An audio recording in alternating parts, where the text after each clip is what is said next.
Olá pessoas, tudo bem com vocês? Meu nome é Edmilson, eu sou psicólogo e também sou mestre em ciências do comportamento. Essa aqui é uma terceira parte de uma aula que a gente está falando sobre métodos de pesquisa de um curso de psicologia social, tá? Para falar sobre métodos de pesquisa, hoje a gente vai falar especificamente em relação a pesquisas de levantamento, também chamadas de pesquisas do tipo survey, ok? Pesquisas de levantamento geralmente são pesquisas que visam avaliar pensamentos, opiniões, sentimentos e características das pessoas, tá? É um método que geralmente é utilizado para poder estudar e entender um comportamento de um grande número de indivíduos, tá? Então a gente vai ter algumas técnicas que a gente vai utilizar para poder fazer essa mensuração e ela possui algumas características, como por exemplo, né? A gente vai conseguir coletar dados em grandes escalas, isso vai permitir que a gente consiga avaliar padrões e tendências dentro de uma determinada população, tá? É uma pesquisa que permite, né, que a gente utilize métodos e estratégias, né, de forma mais sistematizada e padronizada. Então a gente pode utilizar, por exemplo, entrevistas ou questionários que vão ter essa sistematização, tá? E, né, é uma pesquisa que possui uma grande versatilidade, no qual a gente consegue trabalhar uma grande variedade de temas, né, tópicos e também algumas modalidades de pesquisas. E a gente vai falar um pouco mais em relação a isso no decorrer dessa aula, ok? E aí, por exemplo, tá? Vamos pensar numa possibilidade no qual a gente quer fazer uma pesquisa onde a gente quer saber quantas pessoas no Brasil hoje sofrem com depressão, tá? Então, o Brasil é um país continental, né, no qual a gente tem muitas pessoas vivendo nesse país, e a gente quer saber, dentro dessas pessoas que vivem nesse país, quantas pessoas estão sofrendo com depressão atualmente, tá?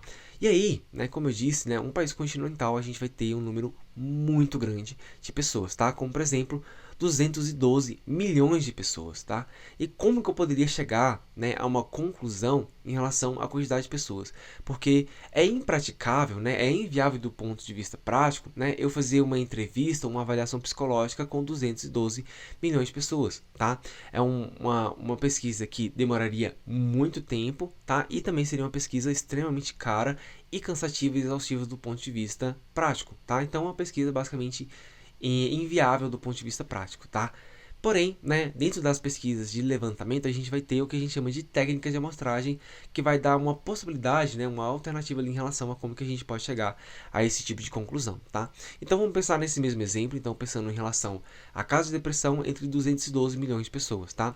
Uma das técnicas de amostragem que pode ser utilizadas é uma técnica de amostragem que vai se basear em relação ao sorteio, né, dessas pessoas, né, de um ponto de vista probabilístico, tá? Então, eu vou selecionar uma amostra, né, essa amostra ela precisa ser representativa, tá? Eu vou fazer um sorteio dentro dessa amostra em relação às pessoas que eu quero avaliar dentro da minha pesquisa. Então, posso dizer, posso selecionar, né, por exemplo, uma amostra com 178 mil pessoas, tá? Essas 178 mil pessoas elas foram sorteadas aleatoriamente, no qual eu garanto que existe uma mesma probabilidade de eu selecionar pessoas com diferentes perfis para a minha amostra, para que essa amostra ela seja representativa, ok? E aí, digamos, né, que nessa pesquisa que eu fiz com 178 mil pessoas, que é uma pesquisa mais prática, né, mais viável, né, ainda é bem difícil de ser alcançada, mas ela é mais viável do ponto de vista prático, né? Eu encontrei que dessas 178 mil pessoas, eu tenho 10 mil casos de depressão, tá? O que representaria 6% em relação a essa amostra parcial, né? De 178 mil pessoas, tá? Existem algumas técnicas estatísticas que a gente pode utilizar, no qual a gente consegue fazer uma inferência em relação a uma determinada população, tá? Então, se eu tenho uma amostra que ela é representativa e a pesquisa ela foi bem conduzida, tá? Eu vou aplicar algumas técnicas no qual eu vou conseguir inferir em relação a quantas pessoas, né, teriam, né, depressão do ponto de vista populacional, ou seja, de todo o país, tá?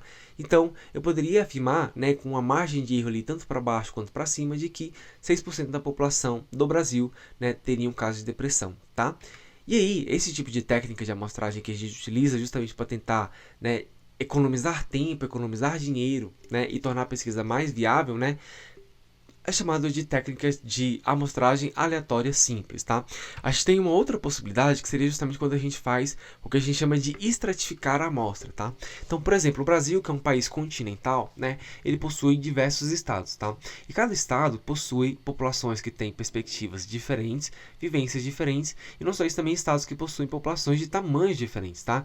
Então, se vocês olham aqui nessa tabelinha, tá? E vocês veem aqui o estado de São Paulo, você vai ver que o estado de São Paulo possui uma população muito maior, né, de uma forma muito absurda aqui, em comparação com a Roraima, tá?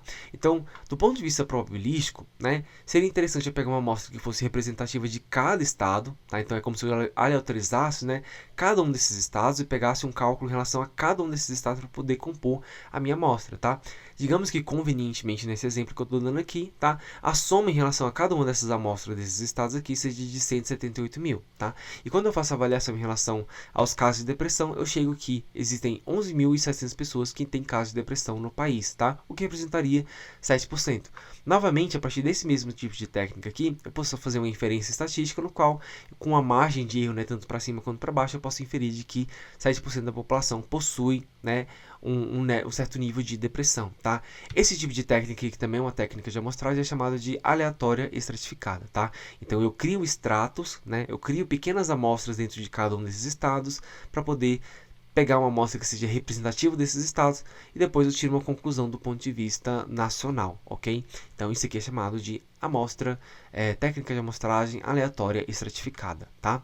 E aí, né, então, essa técnica geralmente ela vai se basear justamente nessa seleção cuidadosa de pequenos grupos, né, que sejam representativos, tá? Então essa palavra é muito importante, de uma determinada população para poder compor uma determinada amostra, tá? Isso permite que os nossos resultados eles sejam generalizados para uma determinada população, tá? Então esse esquema aqui de ida e volta, tá? Então eu tenho uma população, digamos que aqui a gente tenha uma população menor, né, de 10 mil pessoas, tá?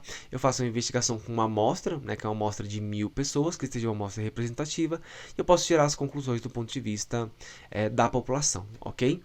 E, né, a gente vai ter basicamente, né, dentro desse tipo de pesquisa, dois tipos de técnicas de amostragem, que seriam as amostragens probabilísticas, né, que a gente já falou um pouco, seriam as amostragens aleatórias simples e as aleatórias estratificadas. Porém, a gente teria uma outra possibilidade que acaba sendo mais comum dentro da psicologia, que são amostras não probabilísticas, tá? Que no geral são amostras por conveniência, tá? E essas amostras aqui elas não são representativas, ou seja, no geral, quando a gente tem uma pesquisa que se baseia dentro de uma amostra não probabilística, né, as nossas capacidades de fazer conclusões em relação a uma determinada amostra elas se tornam extremamente limitadas, ok? Então, quando a pesquisa ela garante, né, que a amostra ela foi aleatorizada, né, se baseou em uma técnica de amostragem específica, né, a gente consegue tirar conclusões que são mais assertivas e mais confiáveis em relação a uma determinada população, ok? E aí, um exemplo de uma pesquisa, né, de levantamento que vai utilizar essas técnicas de amostragem são as pesquisas de intenção de voto, tá?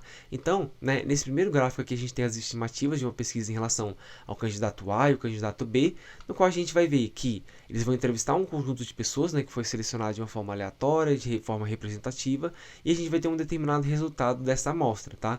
Esse resultado ele não representa o resultado de toda uma população, né, porque é impraticável, mas de uma pequena amostra, mas essa amostra é representativa. E o que a gente vai ver, né, que acontece com muita frequência, é que os resultados geralmente de uma eleição geralmente vai seguir a mesma tendência em relação ao resultado que foi feito nessas técnicas de amostragem, tá? Uma pergunta que é bem interessante em relação a esse contexto é que, será que as pesquisas sobre intenção de voto, elas podem alterar o voto das pessoas? A resposta é sim, tá? Então as pesquisas geralmente elas baseiam o voto delas em relação a como que as pesquisas estimam em relação à vitória de um determinado candidato, tá?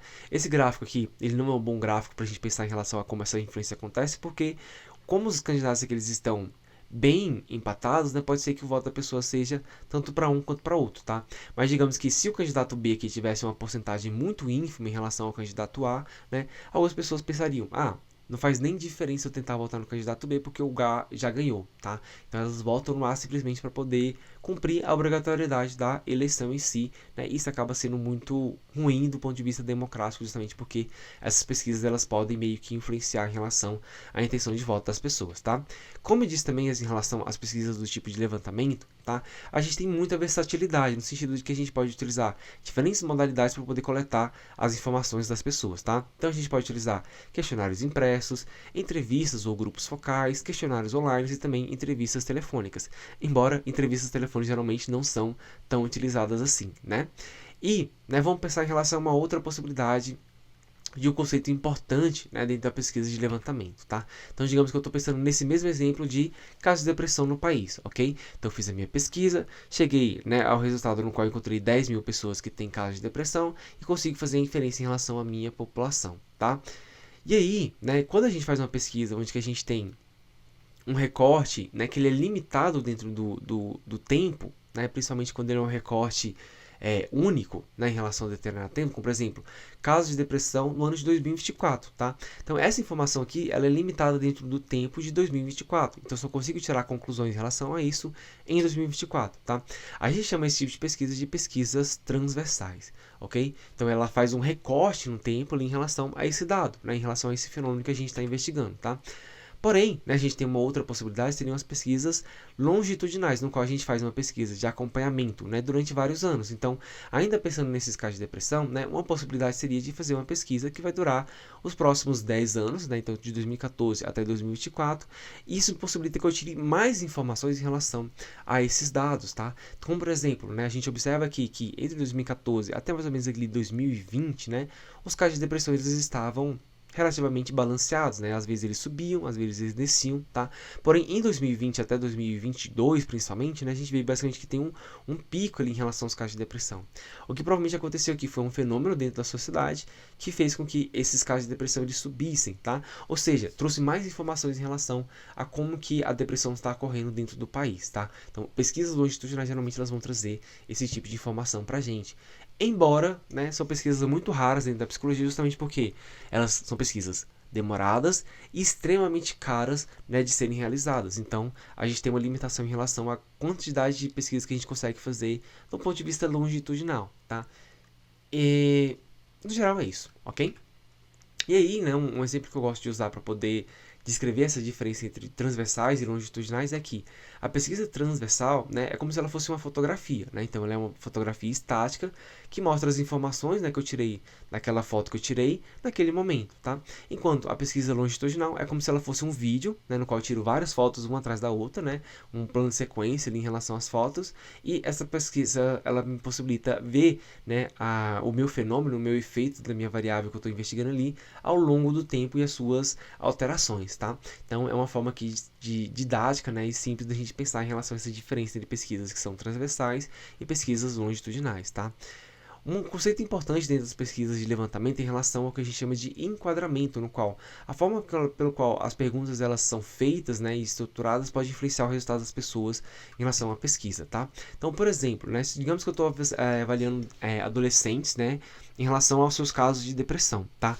E aí eu pergunto para esses adolescentes uma primeira pergunta: seus pais sabem que você tem depressão, tá? A pessoa ela pode dizer sim ou dizer não, tá?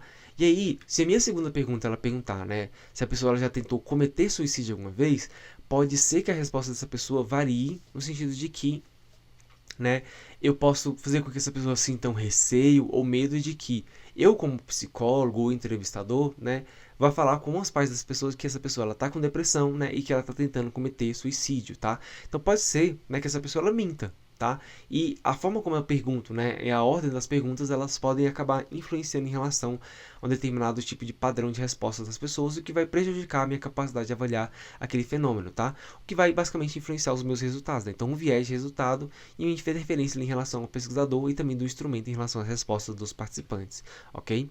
Não só isso também, né, como os termos que a gente utiliza também podem influenciar, tá?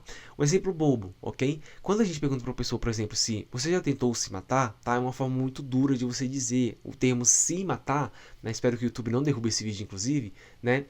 Ele carrega uma conotação negativa muito forte. Enquanto se eu pergunto para a pessoa se ela já tentou tirar a sua própria vida, né, geralmente eu diminuo um pouco o peso em relação a essa palavra, né? Então, essa frase. E a pessoa ela pode se sentir um pouco mais confortável de ter um relato sincero em relação a essa pergunta, tá? Então, um termo ela vai carregar um contexto, né, uma perspectiva muito negativa, enquanto o outro vai carregar um ponto mais sutil, né, e vai deixar as pessoas mais confortáveis para poder apresentar a resposta e a gente avaliar o fenômeno de uma forma mais precisa, tá? E não só isso também em relação a como que a gente avalia, né, quando a gente vai falar em relação ao tipo de pergunta, ao tipo de escala que a gente vai utilizar, tá? Essa escala aqui, né, por exemplo, a gente tem 4 opções que variam entre constantemente, frequentemente, ocasionalmente e algumas vezes, tá? Uma pergunta que fica é justamente em relação a qual é a distância entre essas opções, tá? Fica muito difícil, né, para a pessoa, né, pensar, por exemplo, na pergunta com que frequência você se sente deprimido, né, se ela se sente deprimido constantemente ou frequentemente, porque não existe, de certa forma, clareza em relação à diferença entre constantemente e frequentemente, tá?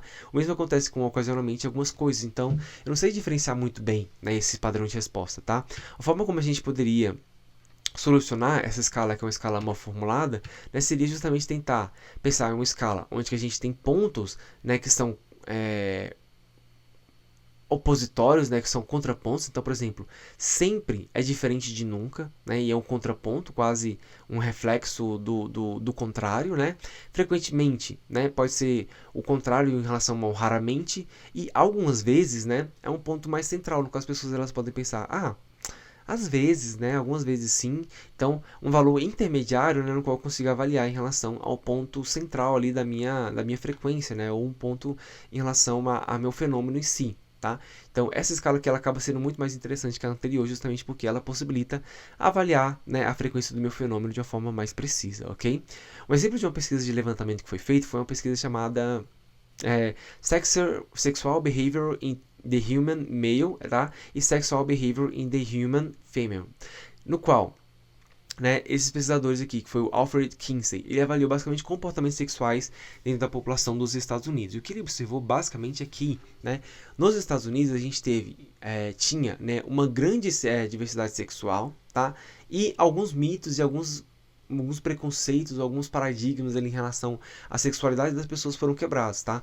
Como, por exemplo, a ideia sobre a masturbação, né? Como essa sociedade ela se baseava em uma perspectiva muito mais conservadora, tá? Acreditava-se que a maioria das pessoas não faziam masturbação, né? Porém, né, essa pesquisa aqui mostrou basicamente que a masturbação ela era uma coisa muito presente na vida das pessoas, tá? Além disso também, né, acreditava-se que existiam, né, de um ponto de vista mais rígido em relação à sexualidade, no qual existiam pessoas heterossexuais ou pessoas homossexuais, né? Sendo que, né, essa pesquisa aqui basicamente começou a mostrar um dos primeiros indícios, né, que na verdade a gente vai ter um espectro de sexualidade no qual as pessoas, alguma hora, elas se identificam com uma determinada sexualidade, outra hora elas se identificam com outro, ou elas transitam entre os dois, né? Pessoas bissexuais, por exemplo, tá? Não só isso também, eles quebraram um mito em relação ao sexo antes do casamento, no qual existia-se um mito da mãe virgem, né, no qual as mulheres elas poderiam casar virgens, né, elas poderiam ter relações sexuais depois do casamento, sendo que isso no geral não estava acontecendo nos Estados Unidos, tá? E não só isso também em relação a possíveis modalidades de sexo, no qual as pessoas elas praticavam, né, o sexo de uma forma muito criativa, né? Então elas pensavam em relação a diferentes formas de fazer esse sexo aqui. Isso foi exposto nessa pesquisa, o que acabou chocando muito em relação à sociedade naquela época, ok? Outro exemplo de uma pesquisa de levantamento foi a pesquisa realizada pelo CFP. Então, basicamente, eles fizeram um censo em relação aos psicólogos que estavam cadastrados dentro dos conselhos para poder avaliar o perfil desses psicólogos, tá? Então, um dos resultados que eles encontraram foi em relação ao gênero dos psicólogos, no qual a gente teve, né, uma grande maioria, né, de psicólogos mulheres, né? Então 79% dos psicólogos no Brasil, né, são mulheres, enquanto, né, a etnia, né, desses psicólogos a gente vai ter uma maioria branca ali, né, com 64%, tá? Resultado, né, que novamente vai ressaltar aquele efeito que eu falei sobre o efeito da retrospectiva, tá? No qual parece muito óbvio, mas na verdade não é tão óbvio quando a gente não tem esses dados comprovados, né, levantados de uma forma sistematizada, ok? Gente, essa aqui foi uma aula, tá? Uma aula bem rapidinha em relação a métodos de levantamento. Na próxima aula eu vou falar um pouco sobre os métodos de pesquisas correlacionais, ok? Muito obrigado se você assistiu o vídeo até aqui, eu vou ficando por aqui. Valeu, falou e até mais!